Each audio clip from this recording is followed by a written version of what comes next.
Bonjour les amis. Le titre de la vidéo d'aujourd'hui, combien ça coûte vraiment de vivre en Thaïlande en 2026? Alors, beaucoup de gens pensent que vivre en Thaïlande, ça coûte presque rien. Mais la réalité, c'est que ça peut aller de très peu à très cher, les amis. Je vais vous expliquer ça. Certains expats vivent ici avec à peu près 1 500 $ par mois, ce qui équivaut à leur retraite, bien souvent, et d'autres dépensent 5 000 $ par mois. C'est beaucoup d'argent, là. Et aujourd'hui, je vais vous montrer mon budget réel basé sur ma vie à moi ici. Alors, je vis en Thaïlande depuis un certain temps maintenant, et je vais être très transparent avec vous. Ce n'est pas un budget de touriste, mais ce n'est pas non plus un budget d'expat extrême, OK? C'est une vie normale d'expat, évidemment, avec des choix simples, mais assumés. Le logement, on commence avec la plus grosse dépense qui est le logement. Moi, présentement, vous le savez, là, depuis que vous me suivez dans les vidéos, je suis sur mon balcon VIP avec vue sur la mer. Ici, on a une piscine, je suis en location. Et j'ai fait une vidéo disant pourquoi que je ne voulais pas acheter en Thaïlande. OK? Alors, vous avez juste à aller sur ma chaîne et vous regarderez les autres vidéos. Alors, je vis en condo ici et il faut comprendre quelque chose. Le prix dépend de la hauteur à laquelle vous êtes, du côté duquel vous êtes du building, si vous avez la vue sur la mer ou pas, etc., etc. Donc, les prix peuvent beaucoup varier, même dans le même édifice. Et dans mon cas, j'aime l'endroit ici. Pourquoi? J'ai une belle vue, j'ai des services sur place, piscine, bon gym.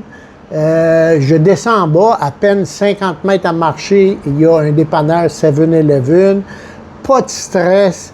Il y a des machines à laver. Je pourrais en avoir une sur mon balcon, mais je veux garder mon espace, donc je préfère aller en bas. Je donne de l'argent à la madame, elle fait tout le lavage, puis elle me le rapporte. Pas de stress d'achat, pas d'engagement à long terme. J'ai la flexibilité, la liberté de changer de vie dès que j'en ai envie, et ça, c'est très important. Côté nourriture maintenant. La nourriture. Ici, il y a deux réalités très différentes.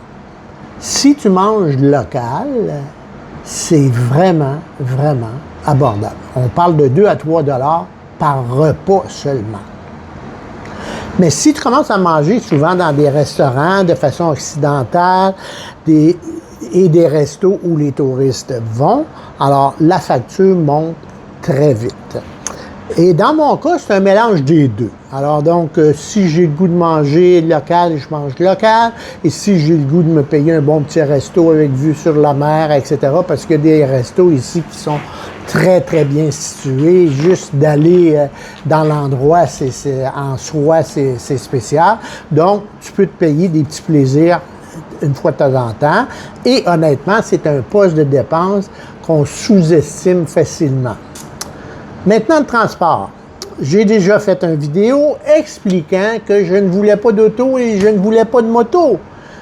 Donc, troisième point, c'est un choix simple. Je n'ai pas de voiture, j'en veux pas. Je fonctionne toujours avec l'application Grab ou Bolt qui m'amène partout dans Pattaya et un chauffeur privé de temps en temps.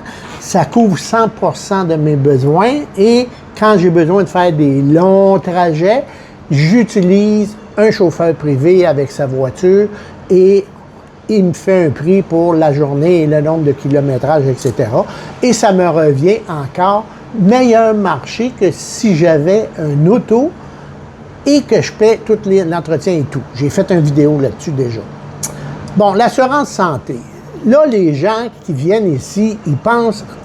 Certains Québécois ou Canadiens pensent encore qu'on est un pays du tiers-monde. Je m'excuse, là, la Thaïlande, c'est pas ça du tout. Et c'est très sophistiqué au point de vue des soins de la santé.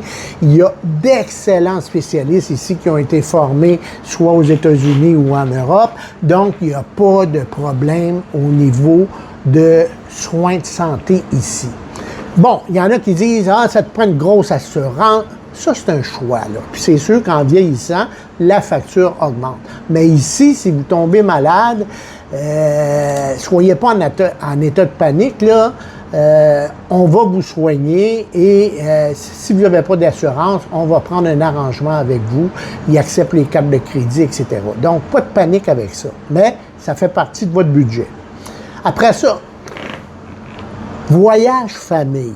Ça aussi, ça fait partie de votre budget. Ça veut dire que si vous voulez redescendre dans votre pays une fois par année pour aller voir papa, maman, les enfants, dans le temps des fêtes, à Pâques, tout ça, ça fait partie de votre budget. Et là, je ne vous cacherai pas que le prix des billets d'avion a augmenté quand même de façon substantielle.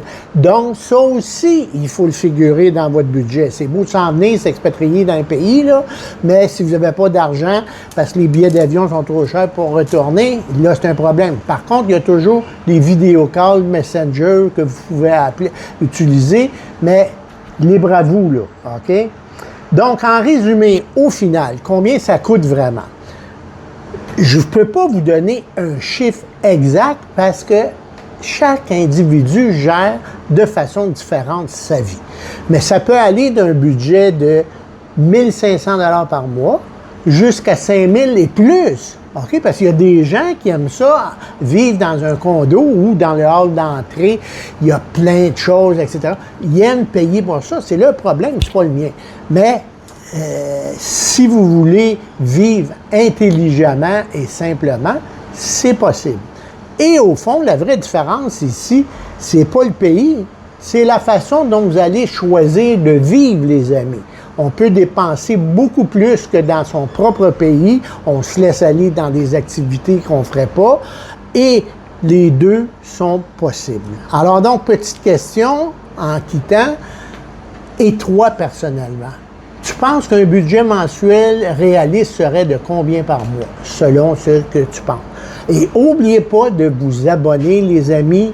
C'est important pour avoir accès à ma chaîne et voir toutes les autres vidéos que j'ai fait sur la chaîne, OK? Parce qu'il y en a qui, des fois, tombent sur la vidéo juste de façon accidentelle comme ça et ne s'imaginent pas que j'ai une chaîne et ils me posent des questions et je leur réponds en disant, ben regarde, j'ai fait une vidéo là-dessus déjà. Alors, n'hésitez pas à vous abonner, les amis. Sur ce, bye! À la prochaine vidéo!